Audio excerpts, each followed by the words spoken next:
Terima kasih untuk Pak Nadir sudah berkenan buat ngobrol-ngobrol bareng saya. Ya, Kita mau ngobrol tentang inilah programnya dari Paslon 02. ya, Paslon 02 ini kan mengusung Nawakarsa ya, 9 betul. Nawakarsa. Mungkin bisa dibantu jelasin Pak, kira-kira 9 Nawakarsa ini kayak gimana? Di visi misi dari pasangan Gus Yani Bumin ini kemudian di breakdown misinya itu adalah dipersingkat dengan Nawakarsa. Salah satu dari Nawakarsa ini ada beberapa program-program yang dikelompokkan dari 9 ada AKAS, Gresik AKAS, Gresik Agropolitan dan sebagainya. Semuanya menjadi 9. Yang intinya yang pertama yang terpenting terkait dengan program untuk masyarakat, untuk pelayanan dasar itu di visi misinya Mas Yani. Dan sebelum kita ngomong ke programnya, bahwa seorang calon bupati itu harus membuat visi misi secara nyata.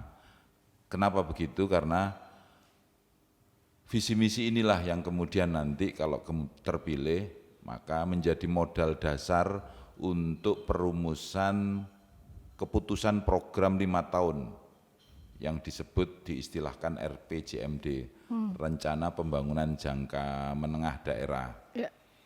Dan itu adalah isi dari RPJMD itu adalah visi misi dari calon.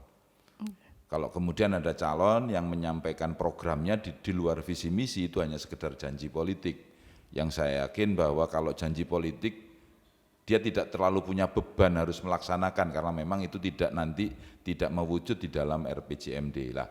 Dari 9 Nawakarsa inilah yang kemudian oleh pasangan Gus Yani Bumin paslon nomor 2 itu dirumuskan menjadi 9 bagian. Salah satu yang pertama yang perlu saya sampaikan yang cukup krusial mungkin karena waktu mungkin ya, ini saya akan sampaikan yang secara yang terpenting saja. Yang pertama terkait dengan yang menjadi prioritas utama adalah pelayanan dasar. Pelayanan dasar pemerintahan. Pelayanan dasar di sini dalam artian bahwa masyarakat tidak perlu harus jauh-jauh, yang dari Bawean harus ke Gresik, yang dari Panceng harus ke Gresik, yang dari Indriyarejo Wringinanom harus ke Gresik. Cukup selesai di tingkat kecamatan, mau ngurus KTP, mau ngurus perizinan dasar, SIUP TDP, kalau itu kaitannya dengan pekerjaan, mau ngurus kaitan dengan pelayanan kesehatannya, dan sebagainya. Artinya dia harus bisa menyelesaikan semua kepentingan pelayanan dasar pemerintah itu cukup di tingkat kecamatan. Kemudian dengan demikian maka kemudian bahwa pemerintahan itu betul-betul akan terasa hadir. Masyarakat tidak harus mengeluarkan biaya yang berlebih hanya sekedar untuk mengurus KTP, hanya sekedar untuk mengurus SIUP TDP. Mereka tidak perlu terlalu mengeluarkan waktu panjang untuk seperti itu. Enggak, kemudian ada ya kalaupun harus keperluan mengorbankan waktu tidak perlu seharian, dia tidak perlu meluangkan waktu untuk bekerjanya terlalu lama sehingga kemudian ya proses produksinya tetap berjalan. Itu salah satunya. Yang kedua yang terkait dengan agropolitan ini sangat penting karena meskipun Gresik ini terkenal sebagai daerah industri, apapun profesi masyarakat di Gresik itu yang terbanyak masih petani dan petambak. Ini penting. Maka kemudian petani dan petambak, kenapa kemudian hari ini anak-anak muda agak menghindari kegiatan-kegiatan pertanian dan pertambakan? Karena memang mereka melihatnya tidak prospektif. Kenapa tidak prospektif? Karena kemudian kepastian produk terbeli dengan harga yang normal, yang artinya marginnya mampu untuk menghidupi keluarganya, itu mereka merasa tidak yakin maka kemudian mereka agak nggak pede kalau kemudian harus menyebut dirinya sebagai berprofesi sebagai petani. Tapi alhamdulillah ini kemudian Mas Yani ada Bumin, ada dalam visi misinya yang masuk di dalam kategori agropolitan itu nanti akan dibikinkan sebuah perusahaan daerah PD, BUMD yang statusnya PD. Oh. Jadi BUMD yang statusnya PD. Okay. Beda nanti BUMD yang statusnya PT. Kenapa nanti di BUMD pertanian itu kok PD? Karena tujuan BUMD ini adalah untuk pelayanan kepada masyarakat. Berarti nggak boleh ngambil keuntungan? Bukan nggak boleh. Tapi? Keuntungan itu bukan menjadi target utama.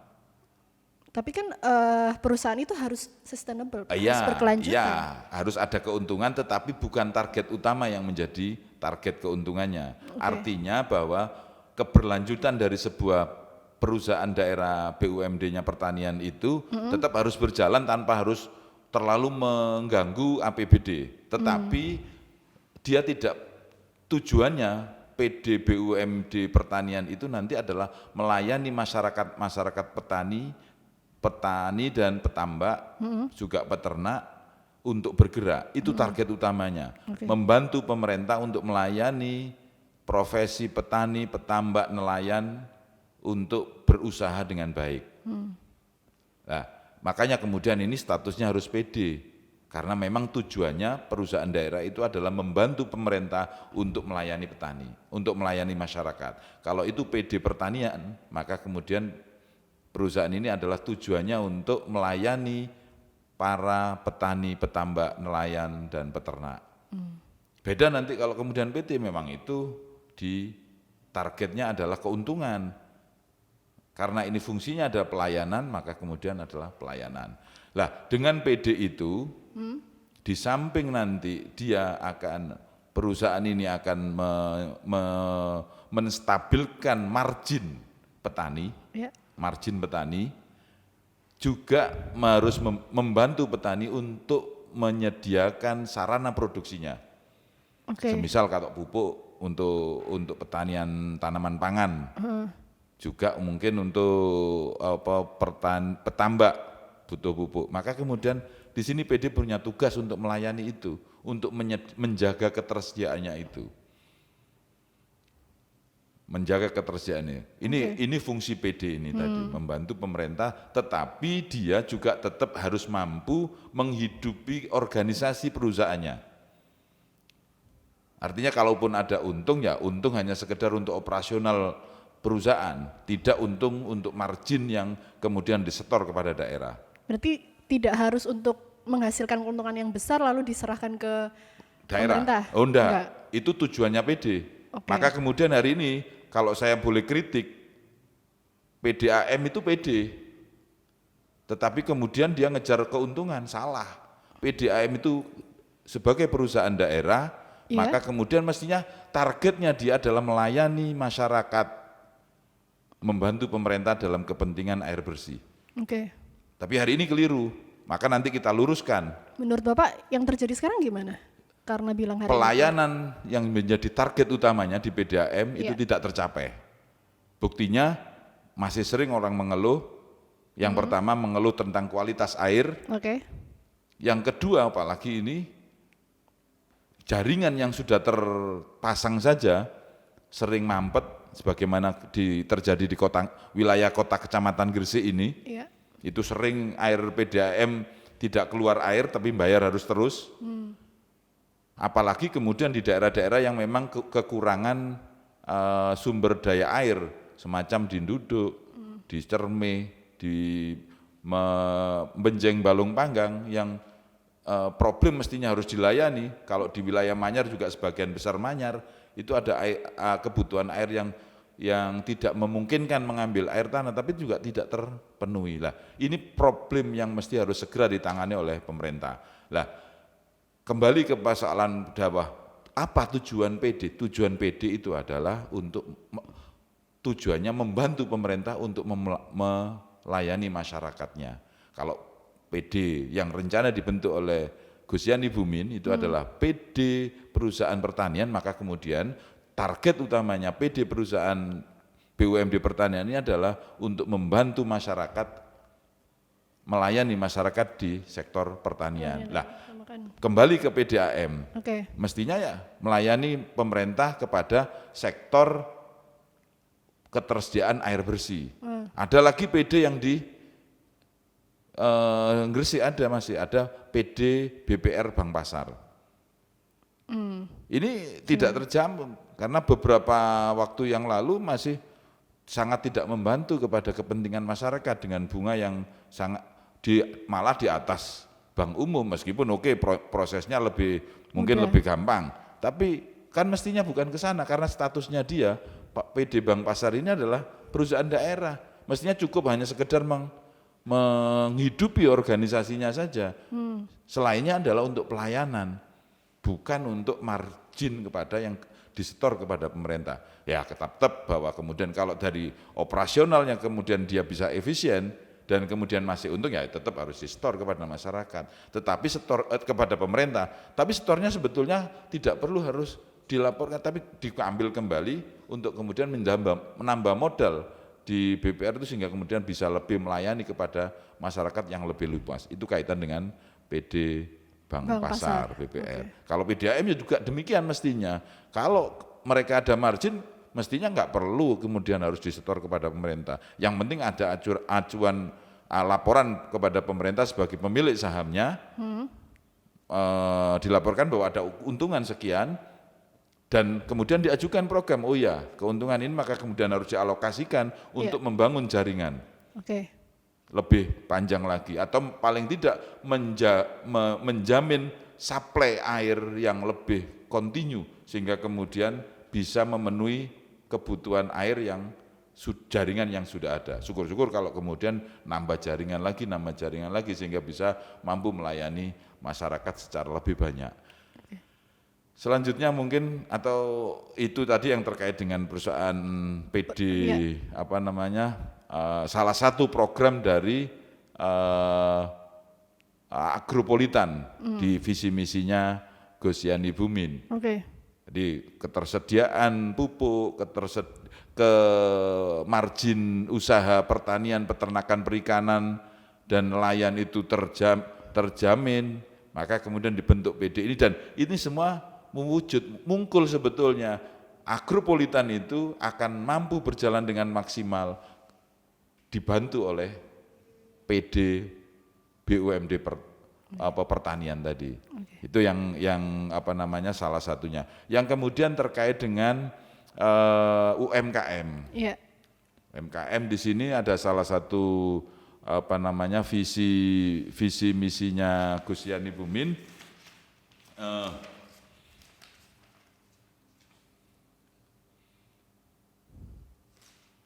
Bahwa kemudian setiap nanti, karena apapun UMKM itu sebetulnya problem modal kerja itu ya adalah sedikit, tapi bagi mereka seorang pengusaha-pengusaha yang tangguh itu, para UMKM ini pengusaha-pengusaha tangguh, dan UMKM itu tidak hanya sekedar di makanan, di PKL dan sebagainya, tapi UMKM ini ada di produksi. Contoh katakan Gresik, mestinya Gresik ini dengan kopiahnya, dengan sarung tenunnya, kemudian dengan sebetulnya dulu itu dengan tasnya, tapi tas ini kemudian dari Gresik kayaknya sudah mulai tergeser. Tergeser apa ini Pak? Ya sudah mulai tergerus kegiatan-kegiatan untuk produksi tas ini. Karena apa? Karena memang tidak ada peran pemerintah sama sekali, sehingga kemudian sekian tahun yang lalu malah kalah jauh dengan Sidoarjo. Yang sebetulnya bahwa setelah saya tahu persis, Sidoarjo itu malah sebetulnya pekerjanya adalah dari Gresik juga, yang kemudian geser. Kenapa begitu? Ya karena tidak ada sentuhan pemerintah yang mencoba untuk bagaimana membantu pemasaran bagi para pelaku-pelaku UKM yang sifatnya produksi tadi itu. Padahal di Gresik juga nun sewu, tidak sedikit para pelaku-pelaku UKM yang di sektor konveksi. Konveksi kudung, konveksi baju takwa dan sebagainya. Tetapi bagaimana peran pemerintah? Kok kudung Gresik ini belum sampai sepopuler kudungnya Kudus, kudungnya Pekalongan dan sebagainya. Kenapa demikian ya? Karena memang pemerintah kurang concern kepada proses itu. Lah, ini yang penting harus dibangun juga. Ya, ini salah satu visi misinya Gus Yani Bumin untuk kemudian mencoba membangun market bagi produk-produk di Gresik. Dan tidak kalah sebetulnya ada produk perikanan, ada produk perkebunan, produk perikanan salah satu. Apapun lah kita harus akui, Gresik ini salah satu produk bandeng yang luar biasa. Tapi sampai hari ini bandeng Gresik hanya dijual mentah. Kenapa tidak diproduksi di sini? Ya karena pemerintahnya tidak membantu untuk bagaimana membangun sebuah industri atau sebuah industri rumah tangga yang bisa memproduksi bandeng itu sudah bukan lagi bahan mentah, tapi sudah menjadi produk makanan bandeng. Semacam bandeng presto, bandeng otak-otak, bandeng bakar dan sebagainya. Itu ada Pak di pasar? Iya, tapi jejer-jejer itu kan hanya sekedar sekian aja untuk pasar kecil kan. Tapi gaungnya di nasional malah bandeng Semarang, Pit. Padahal Semarang itu sebagian besar juga bandeng yang Gresik yang dikirim ke sana. Tapi kenapa harus itu menjadi produknya bandeng Semarang? Presto itu. Iya kan? Bandeng bakarnya Sidoarjo. Ada nggak yang terkenal di sini? Kan hanya ada satu merek aja sekian dan marketnya sangat kecil. Tidak sampai kemudian itu sudah menjadi ini. Dan itu pun kalaupun ada yang sudah mengejala, saya yakin itu nggak ada peran pemerintah sama sekali. Karena kelihayannya pengusahanya saja. Tak mestinya bahwa kemudian ini harus diperbesar sehingga kemudian wujud bandeng di Gresik ini nggak perlu diproduksi di luar. Harus diproduksi di Gresik. Sehingga keluarnya itu dalam bentuk sudah packing yang nilai tambahnya lebih tinggi. Menurut saya seperti itu, dan ini oleh Bu Gus Yani Bumin akan dilakukan hal yang seperti itu. Dan ini sekali lagi saya ulangi, ini masuk di visi misi, bukan janji politik. Kalau kemudian nanti Gus Yani Bumin terpilih, maka itu akan menjadi bagian dari program yang akan dirancang oleh bersama-sama DPRD untuk diputuskan secara bersama, termasuk di dalam pembiayaannya. Nah, pembiayaannya dari mana Pak? Kan, ya otomatis APBD dong. Ya, tapi dari programnya Gus Yani Bumin itu kan banyak banget menambah tunjangan RT RW, terus lalu ada menaikkan beasiswa, beasiswa untuk PNS, terus sekarang ada. Bukan PNS, beasiswa untuk anak yatim dan miskin. Ya, nah, itu bukan juga, PNS. Tapi juga ada ini, memberikan pelatihan ke luar negeri untuk para PNS. Bagi mereka yang berprestasi. Gitu. Nah, itu kan udah banyak, lalu ada tunjangan kenaikan dan segala macam. Terus sekarang ada yang tentang produksi bandeng dengan UMKM-nya, dan kan berarti banyak banget Pak. Oh iya. Anggarannya. Duit Gresik itu banyak. APBD Gresik itu besar. Berapa? Dana yang paling tidak siap digunakan untuk kegiatan-kegiatan di luar kegiatan yang wajib. Oh ya? Kegiatan wajib itu kan gaji pegawai. Ya. Terus kemudian operasional pegawai. Oke. Itu masih ada anggaran yang tidak sedikit, kurang lebih sekitar 1,5 triliun. Jadi sebenarnya total APBD-nya Gresik ini berapa? Hari ini itu hanya 3,2 yang diputuskan. Yang diputuskan oleh? Di APBD untuk 2021. Oke. Hanya 3,2 triliun. Padahal sebetulnya kalau menurut saya potensinya jauh lebih besar dari itu. Jauh lebih besar dari itu. Saya bisa bilang begitu, saya pernah masuk di DPRD. Saya pernah tahu prosesnya sebetulnya bagaimana sih, saya tahu. Dan Gus Yani pernah di DPRD, dia dengan berbekal sebagai pengusaha, dia sudah pasti tahu, oh ya sebetulnya Gresik bisa jauh lebih dari yang sekarang. Bagaimana caranya? Nanti kita sampaikan. Ya. kenapa Bu Gus Yani Bumin berani merencanakan yang seperti itu? Ya. Artinya dia sudah melihat, oh kita mampu untuk melakukan itu. Kita bukan sedang bluffing, kita bukan hanya sekedar kampanye, tapi kita ingin memanfaatkan dana APBD itu semaksimal mungkin untuk masyarakat. Dan itu bisa. Caranya bagaimana? Nanti kita akan bikinkan, dan ini bagian dari visi misi kita. Oke. Gitu. Jadi ini penting untuk harus saya sampaikan karena orang bayangannya ini, yang ngeri lagi ada yang ngomong pengen beli helikopter, padahal tidak ada di visi misinya. Pasti itu hanya janji politik. Itu hanya janji politik itu yang pasti tidak dilakukan. Oke. Karena memang nggak rasional, operasional dalam 1 tahun helikopter dengan manfaatnya seperti apa? Nggak ada. Contoh lagi yang sekarang ini yang sudah terjadi, mobil bencana yang harganya 1 miliar, tapi jangan-jangan dalam 1 tahun tidak pernah keluar, hanya sekedar hiasan. Ini kan sesuatu yang hambur-hambur, menghambur-hamburkan biaya APBD, dana rakyat yang sudah bayar pajaknya. Padahal sebetulnya potensinya luar biasa Gresik. Kalau hanya sekedar segitu itu, saya pikir sambil laya-laya sambil ngopi aja di kafe ini udah selesai itu. Nggak perlu harus susah-susah lah. Berarti ke 3,2 T ini kemungkinan akan bertambah lagi. Oh iya, pasti, Oh ya? pasti Dari mana? akan besar dari situ. Dari mana Pak anggaran yang bakal didapat? Kalau misalkan bakal bertambah. Iya, pertama Gresik ini punya PT Gresik Migas. Oke. Di mana Pak lokasinya? Top. Anda aja yang seorang aktivis tidak tahu lokasinya PT Gresik Migas. Saya bukan aktivis Pak, saya anak biasa aja sebenarnya. Kalau nggak aktivis nggak mungkin. Loh, enggak Pak. Artinya nggak mungkin punya podcast gini ini kan nggak mungkin. Kan saya cuma menjembatani Ya. Pak, menjembatani teman-teman. Jembatan buat itulah siapa yang tahu. rata-rata fungsinya aktivis. Enggak. Iya. Saya yang biasa-biasa Ya. Pak, netral-netral aja. PT Gresik Migas ini sudah berjalan hampir 10 tahun.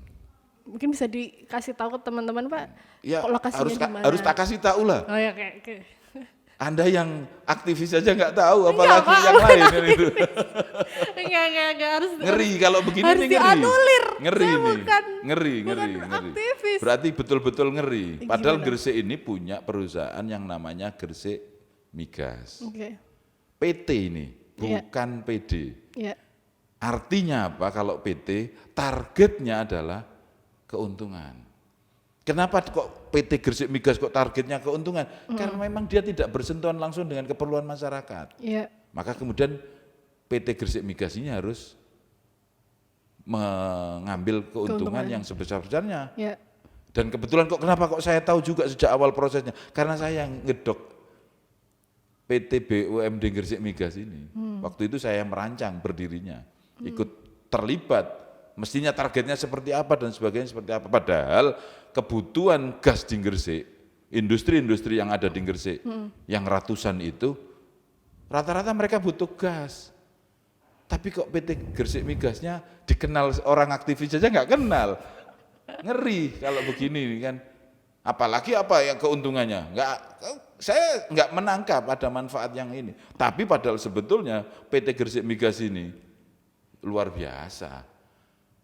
Meskipun tidak harus bekerja sendiri, bisa kolaborasi dengan perusahaan-perusahaan lain, baik antar BUMD maupun dengan BUMN yang memang butuh ada aktivitas di Gresik. Kenapa tidak?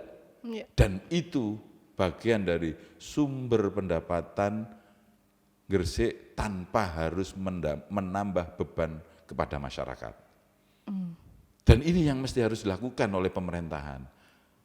Jangan kemudian pemerintahan itu ingin merengkut pendapatan yang tinggi, tapi kemudian menambah beban kepada masyarakat. Macam-macam diretribusi, macam-macam ditarikin dan sebagainya. Kenapa kalau memang dibebasin, kenapa harus, kalau memang itu terkait dengan hajat orang banyak, kenapa harus ditarikin retribusi? Ya udah biarlah, biar ini, kenapa harus retribusi? itu ya kepentingan masyarakat banyak. Tapi ya jangan kemudian kok makan di ya kelasnya kafe ini kan kafe mahal ini, ya harus ada retribusi lah. Tapi kalau di warkop ya jangan lah. Dan ini kan kita harus klasifikasi. Jangan kemudian ya Anda kan omsetnya, omset besar ini karena memang marketnya besar, target marketnya. Kopi 5.000, 4.000 ya mesti marketnya besar lah. Marketnya besar ya pasti untungnya besar mereka mungkin loh ya. Tapi kalau kafe kayak gini kan memang marketnya terbatas, memberi kesempatan kepada orang-orang yang memang pengen enjoy, pengen macam-macam kan begitu.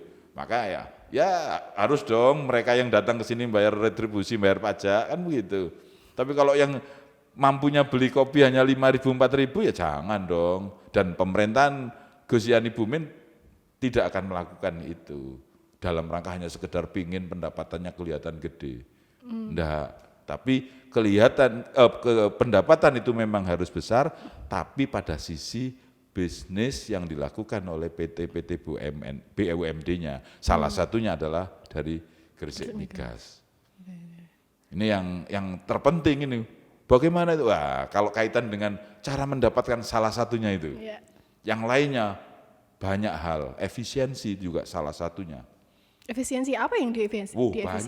Banyak. Rencananya nanti apa Pak yang mau diefisiensikan? Banyak sekali. Salah satunya? Ya, di operasional kantor ini kan kadang-kadang terlalu berlebih. Oke. Terlalu berlebih, satu pekerjaan yang mestinya cukup dikerjakan 2-3 orang, hari ini dikerjakan oleh 10-15 orang. Oke. Ya, ini nyata. Yang diefisiensi apanya ini? Berarti kan ada biaya operasional yang harus dikurangi. Iya, bukan hanya biaya operasional. Iya. Diefisienkan. Kalau memang tidak butuh kenapa harus diadakan?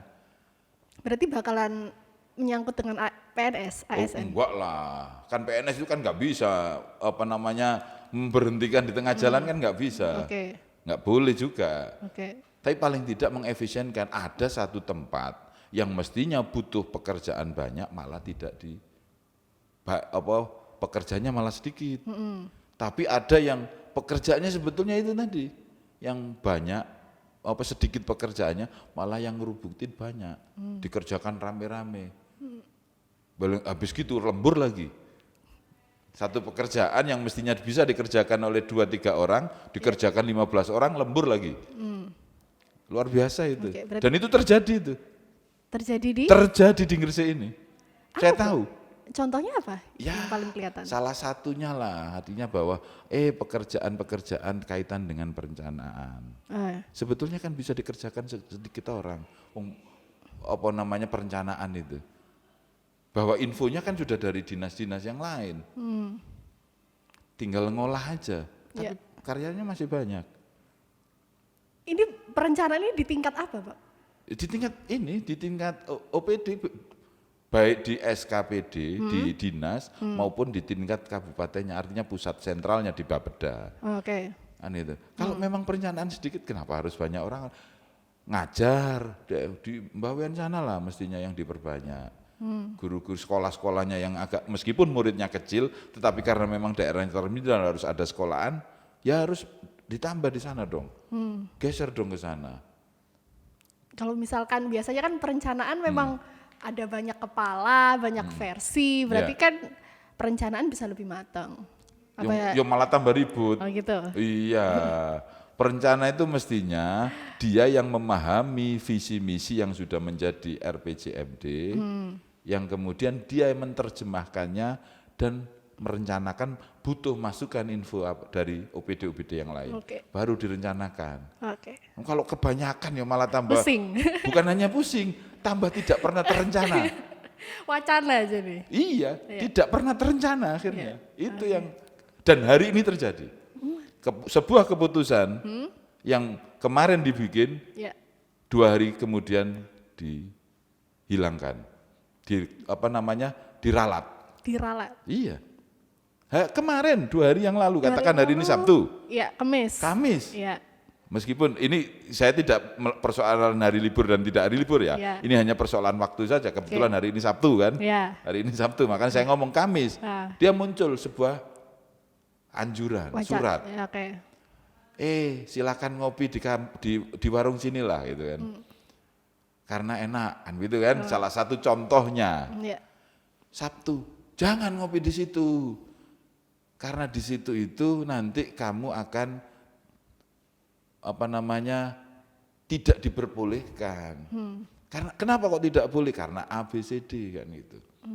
Padahal kemarin emangnya nggak dipikir itu bikin kebijakan. Itu kan salah satu kebijakan. Kok kemudian hanya 2 hari diralat? Nggak pakai mikir berarti kan. Nah kalau nggak pakai mikir kenapa harus dibikin kebijakan? Kan hanya temporer seperti itu. Nah, ini pentingnya bahwa seorang pemimpin itu ya harus dipagari dengan visi misi yang real. Jangan hanya visi misi yang hanya banyak diomong, tetapi tidak mampu merealisasikan, tidak jelas maunya. Omongnya banyak tapi maunya nggak jelas.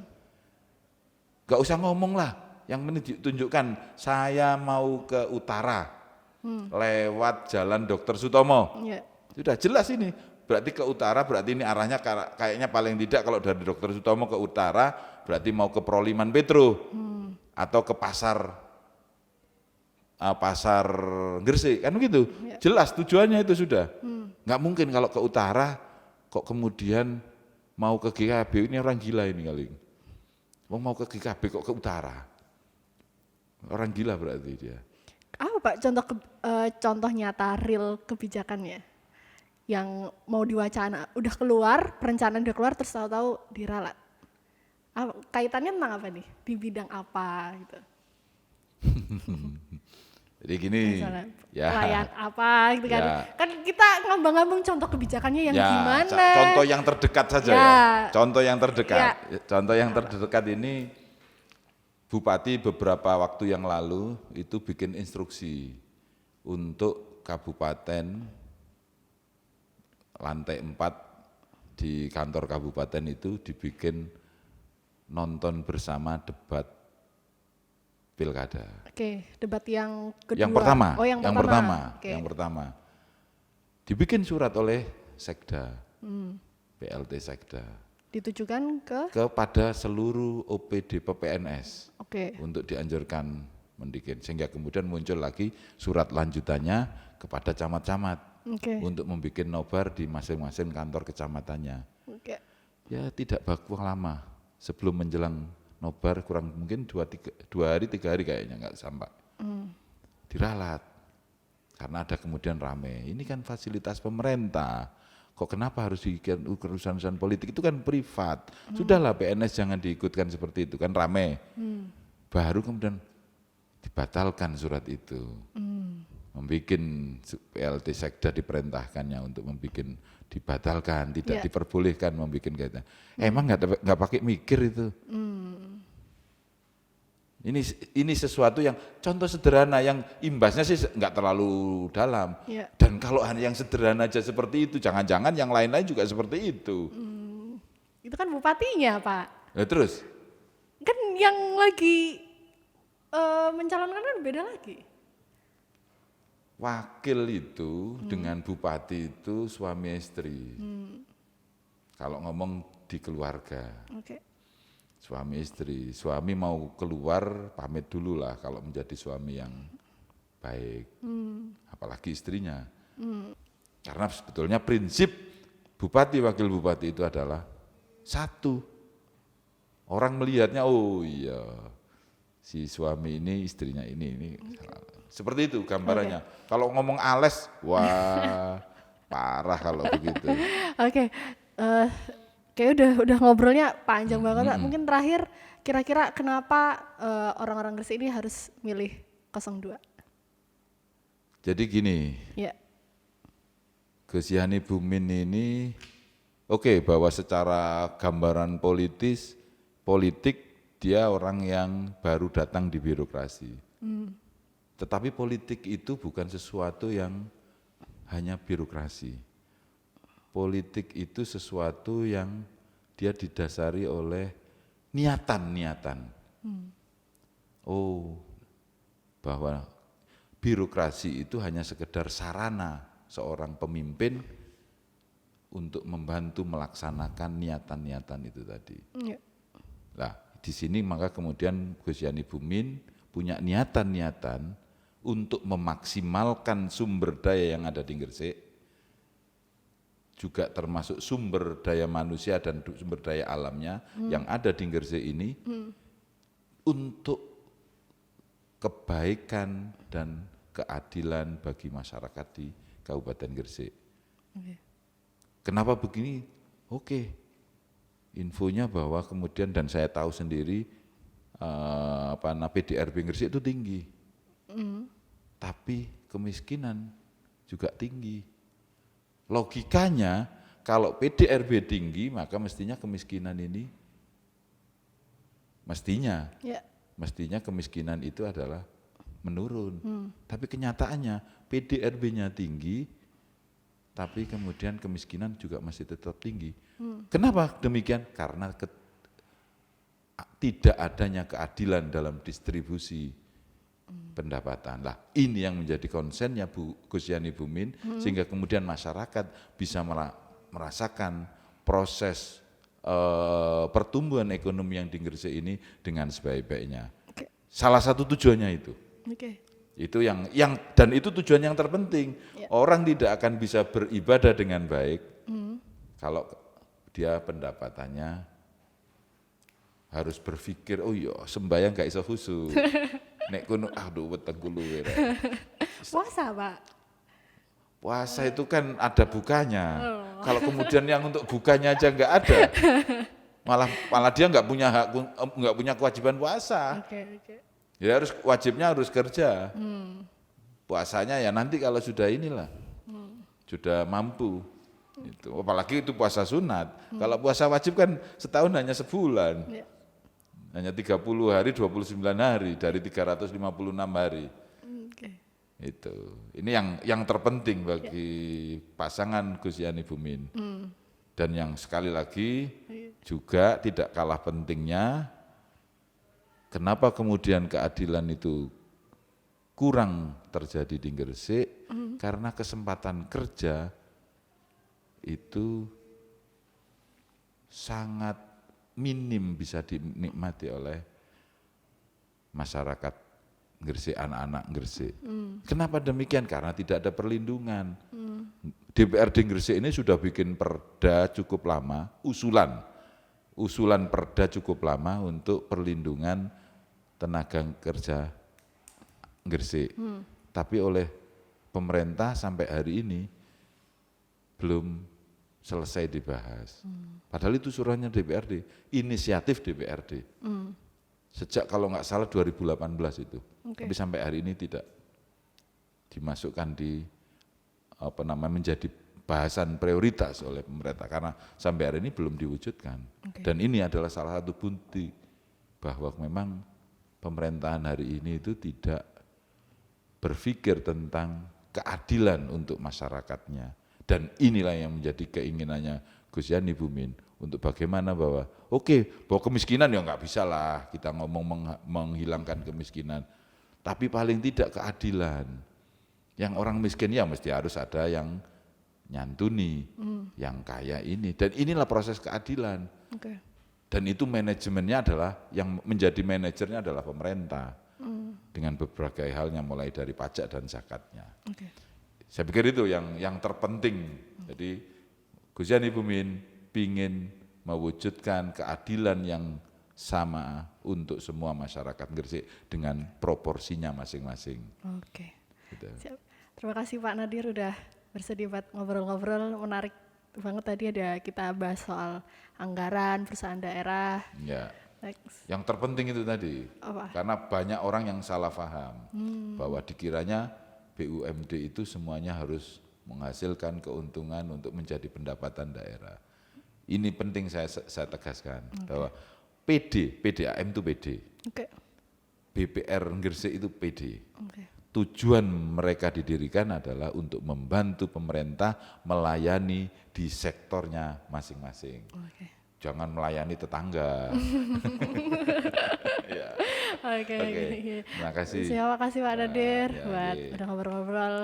Saya sangat menarik ada podcast ini. Oke. Top pokoknya. Amin, Sukses. amin. Sukses. Ya. Makasih Pak Nadir. Tapi sayang belum tahu, tidak tahu kalau ada Gresik migas. Mungkin bisa dibikin lah Pak. Nanti Oh, ya. Bukan dibikin, sudah. maksudnya dibikin sebuah informasi khusus. Ya, kantornya di Dr. Wahidin sana. Oke. Dekatnya kantor pajak. Kantor pajak ada 2 kan kantor pajak itu, Oke. sebelah timur dan sebelah barat. Itu dekatnya yang sebelah barat. Tak kasih tahu sampai. Oke. Oke, makasih Pak. Terima kasih Ye, Pak. ye. Oke.